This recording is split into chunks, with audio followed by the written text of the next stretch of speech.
sama dengan peluang A irisan B dibagi peluang A, atau peluang A irisan B sama dengan peluang A dikali peluang B setelah kejadian A.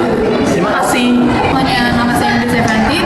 Di sini saya akan menjelaskan peluang bersyarat. Jadi syarat utama memang dua, yaitu kejadian pertama A harus memiliki peluang lebih dari 0. Rumus peluang B setelah A sama dengan peluang A irisan B setelah dibagi peluang A untuk menghitung peluang kejadian B setelah kejadian A terjadi. Nah, untuk peluang saling lepas, syarat utama juga yaitu kejadian A dan B tidak bisa terjadi bersamaan. Peluang A irisan B sama dengan 0. Untuk menghitung peluang gabungan, kita hanya cukup menjumlahkan peluang masing-masing kejadian. Peluang A union B sama dengan peluang A tambah peluang B. Saya Siti Oktaviani, saya di sini menggunakan contoh peluang bersyarat. Dari sebuah kotak terdapat 6 bola merah dan 4 bola putih. Akan diambil satu persatu sebanyak 2 kali dan pengembaliannya. Tentukan peluang terambilnya. A. Bola pertama merah dan kedua putih. Dan B. Keduanya merah. Penyelesaian. A. NS sama dengan 6. 6 itu bola merah ditambah 4 bola putih sama dengan 10. Peluang A sama dengan NA per NS sama dengan 6/10. Kita bagi 2 jadi sama dengan 3/5. Peluang B dan A sama dengan NB per NS dikurang 1 sama dengan 4/10 dikurang 1 sama dengan 4. 10 dikurang 1 jadi 9. Peluang A NB sama dengan peluang A dikali peluang B sama dengan 3/5 dikali 4/9. Kita coret yang 3 jadi 1, yang 9 kita coret jadi 3 sama dengan 1 kali 4 4, 5 kali 3 jadi 15.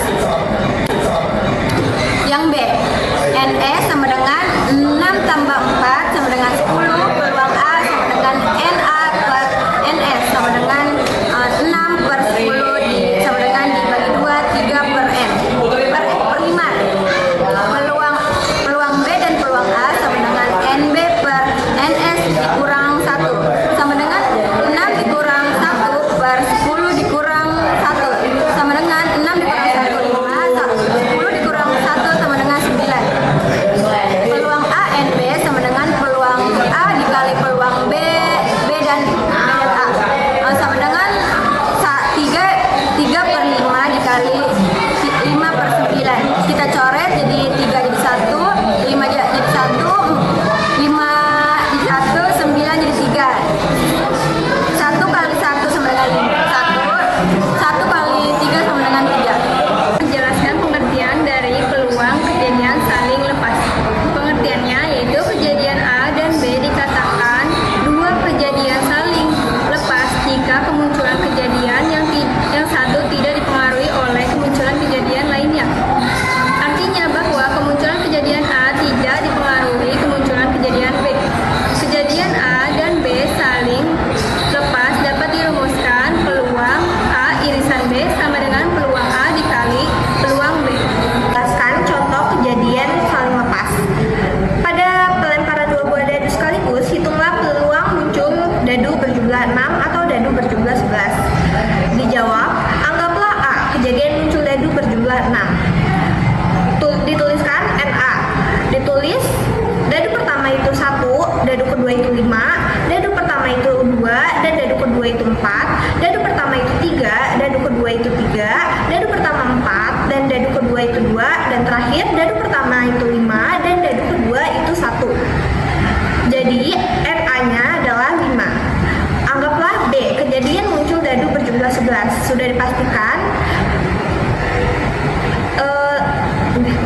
bisa dihitung Iya, sih? nanti. Bisa dipastikan? Dari itu aja. Bisa dipastikan jumlah dadu itu adalah 5665. Jadi dadu pertama itu 5 dan dadu kedua itu 6. Dadu pertama itu 6 dan dadu kedua itu 5. Kita carikan PA. Untuk mencari PA itu adalah NA dibagi NS. Karena di situ ada 2 buah dadu, jadi NS-nya adalah 6 pangkat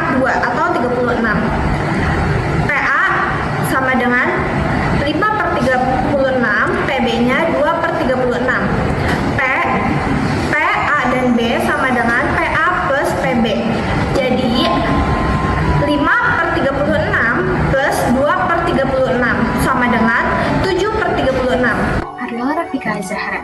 Nah, di sini sekarang saya akan menjelaskan tentang manfaat dari konsep peluang saling lepas dan peluang bersyarat dalam kehidupan sehari-hari. Kedua konsep ini seringkali membantu kita dalam pengambilan keputusan dan prediksi yang lebih akurat. Peluang saling lepas. Peluang saling lepas ini adalah peluang dari dua kejadian yang tidak bisa terjadi secara bersamaan. Misalnya, saat kita melempar dadu, hasilnya bisa genap atau ganjil, tetapi tidak bisa keduanya terjadi bersamaan. Contoh lainnya adalah jika kita memilih antara naik bus atau naik kereta untuk berangkat ke sekolah, kita tidak bisa melakukan keduanya sekaligus. Ada manfaat peluang bersyarat. Peluang bersyarat adalah peluang yang bergantung pada kejadian lain yang sudah terjadi sebelumnya. Misalnya, jika cuaca mendung, maka peluang hujan lebih besar. Atau, jika seseorang sudah belajar dengan baik, maka peluang lulus ujiannya lebih tinggi. Dengan memahami kedua konsep ini, kita bisa jadi lebih mudah membuat keputusan yang lebih tepat, baik dalam merencanakan perjalanan, membuat keputusan di dalam tempat kerja, atau dalam aktivitas sehari-hari lainnya.